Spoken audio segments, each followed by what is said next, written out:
Hi everyone! In this video, I wanted to go through a few terms that I had a lot of trouble and confusion going through when I was taking medical ethics. I never felt like I got a clear, straightforward definition, so I'm gonna try to simplify these terms as much as I can for you guys. So, first, we're going to be defining what paternalism is and seeing how it comes into play with advanced directives, substituted judgment, and best interest standards, and seeing the difference between those. Then we're going to be talking about the difference between coma, persistent vegetative state, minimal conscious, and locked in syndrome.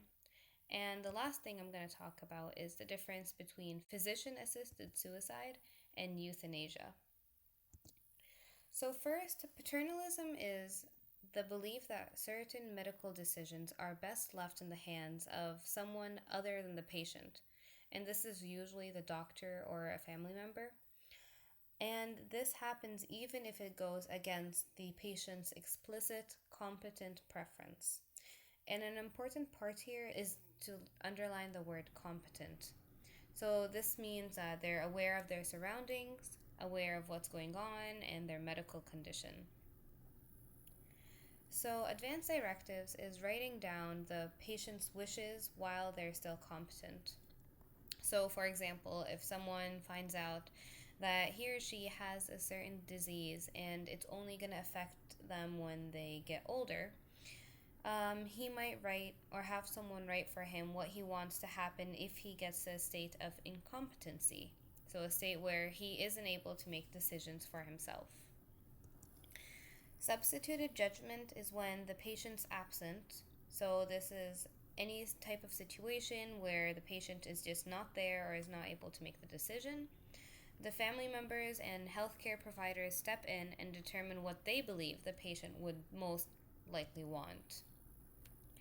And best interest standards is when you see what the patient currently wants, whether they're competent or not. If we go back to look at the example where we talked about advanced directives, if the patient had not written any wishes down, then the doctor or family member would see how the patient feels now, so many years later, and depending on his current state and how he feels, they would make the decision. So again, if the patient in the beginning wrote something, for example, that he would rather die if he became incompetent because of a certain disease, but then years later, once he was at that stage, he seemed happy and satisfied. If you're going to go with advanced directives, then you would follow his original wish and you would ignore how he feels currently. But if you go with best interest standards, then you're going to see how he feels currently and you're going to ignore his original competent wish. Two experts in bioethics that really talked about this were Dresser and Whitehouse.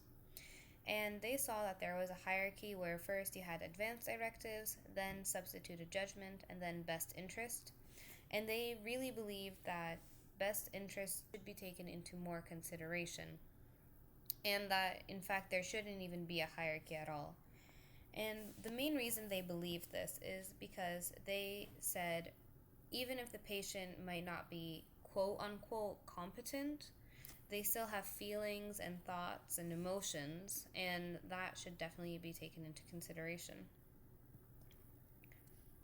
So, coma is when the person looks like he's sleeping, there is no reaction or movement, no wakefulness, and there is no response to the world. So, no matter what a person tries to tell them, there's no response.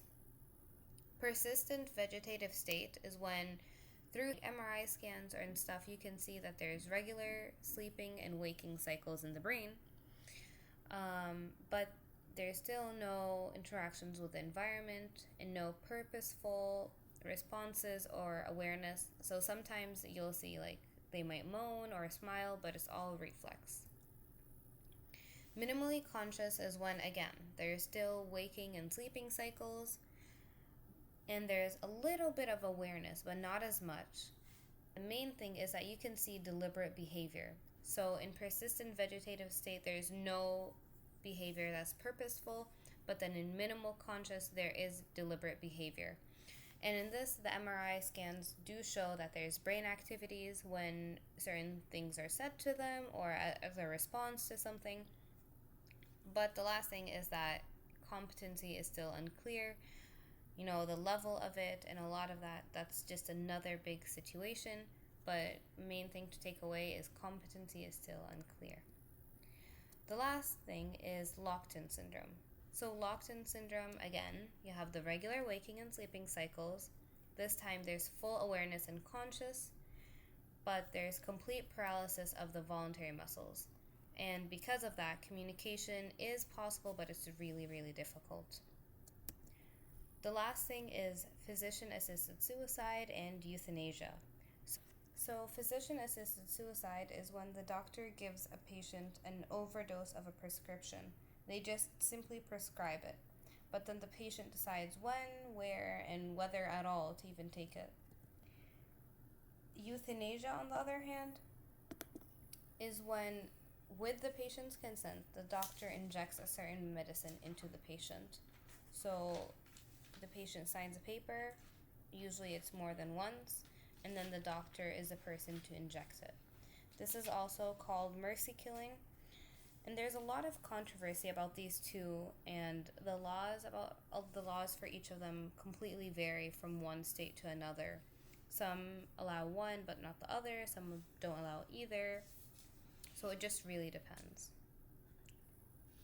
Here's a list of all the terms that we went through in this video, and I hope it really helped clear a lot of the confusion that you guys had.